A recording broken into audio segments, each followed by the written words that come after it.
Today, we're gonna change the upper control arms. We're gonna get some adjustable upper control arms so I can fix my camber with. On the front, I lowered the car, and as you can tell, there's eating the camber.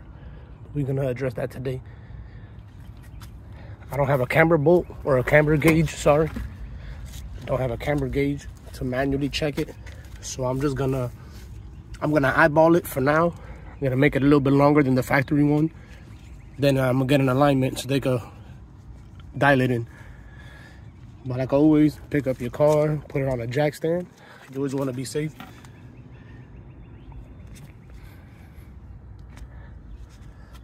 We took off the cotter pin. This is 17, I'm gonna hit it with the gun. It should come off smooth. My car usually comes apart because I've worked on it so much. Some people might have to fight with the ball joint.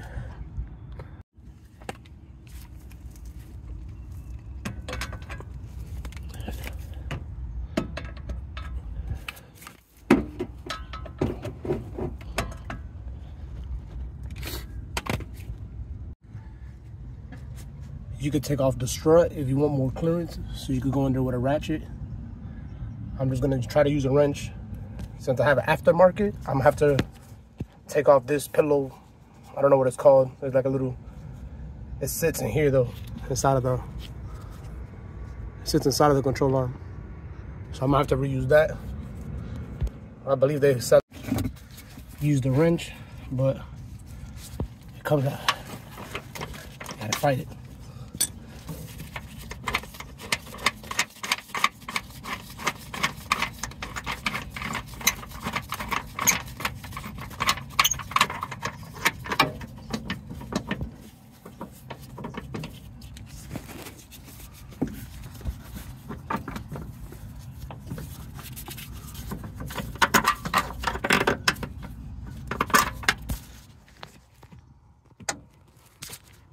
I had to drop down the strut a little bit so I can make clearance for the bolts to come out because they're long.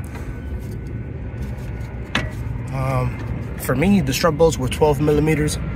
I got BC coilover, and then I just dropped it enough to where I could put the bolt through the hole in the spring. I was able to get out this side. I'm gonna have to drop this one a little bit more, but I'm gonna need 2 hands, so I'll get back at you. I'll show you with the other side. I had to use a master bearing remover to get the cone off of the ball joint because you need to reuse that. This, I think they sell it new also, or you could take it off of the old one. It says right here. So I had to use that press to pop this off because, you know, this is the factory controller. Because I got to reuse this on the new control arm so it can sit in the steering knuckle. But right now, what I'm gonna do first, since my car is lowered, I'm gonna make it longer than the factory one. Just because at the factory height, I have a lot of negative camber, so I have to make it longer so I can push it out. I'm gonna eyeball it at first, then I'm gonna take it to an alignment shop so they could dial it in to the exact.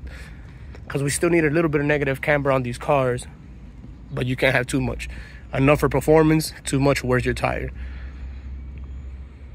First things first, I'm making them the same height. They're both the same length now. It's about a foot. They're both the same length, about a foot. Now I gotta extend my factory control arms further.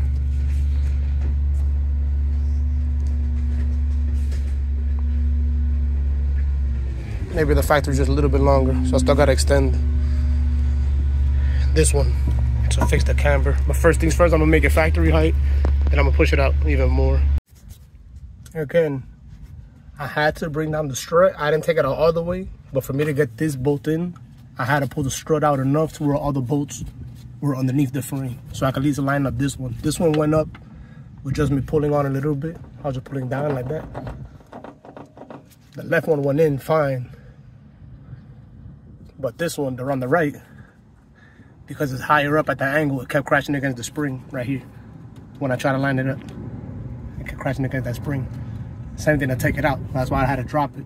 That's why I had to drop the spring or the strut. I thought you didn't have to. I was trying to go around it, but I had to take it out anyway. So just do that from the jump so you don't waste your time like I did. Next, we're gonna tighten them down. Goes back to the little pillow ball. Just hold it in so it can fit in the bump control line.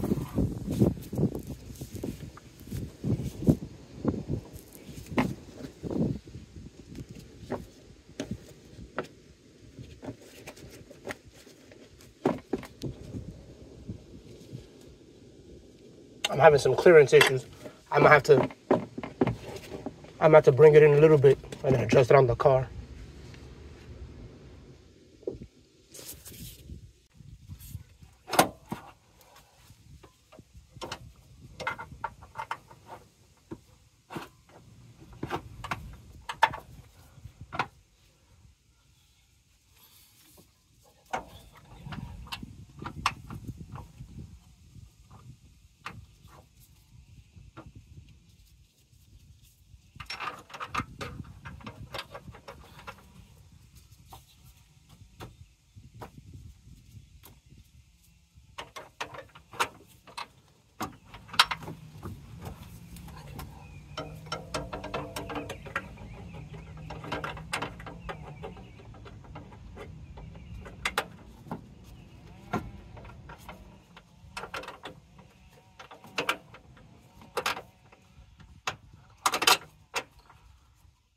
One side in. Ooh, shit's a fight.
Come on, it's almost there.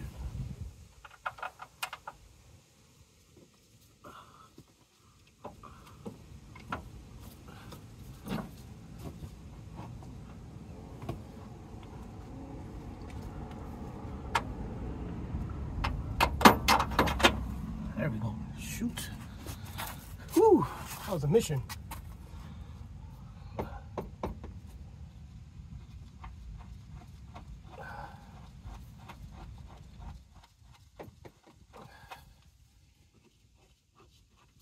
I got clearance issues. I'm barely on the frame.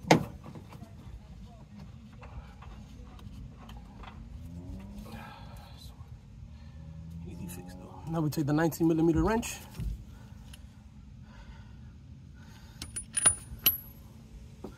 Gotta make sure the locking rings are a little bit loose. That way it can spin in, so I can close in that gap. I made it just a little bit too long, but I eyeballed it, you know what I'm saying?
Really?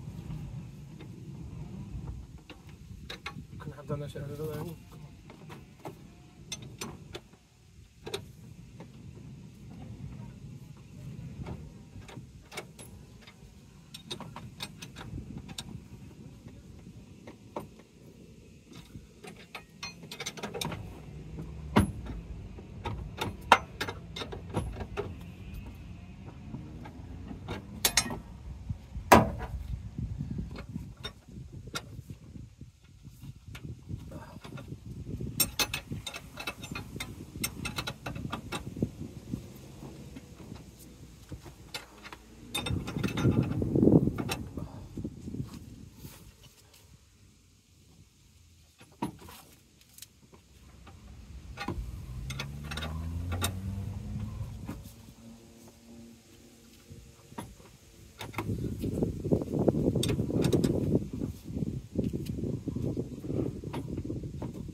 done here for now.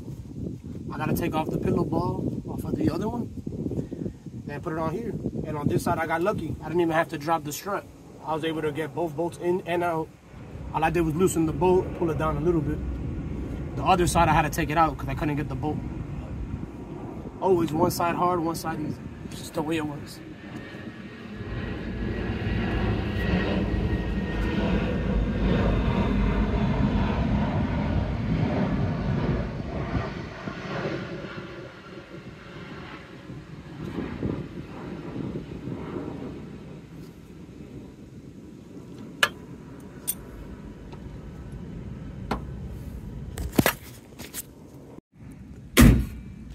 Using a bearing presser to take it off. People use ball joint presses. They all work the same.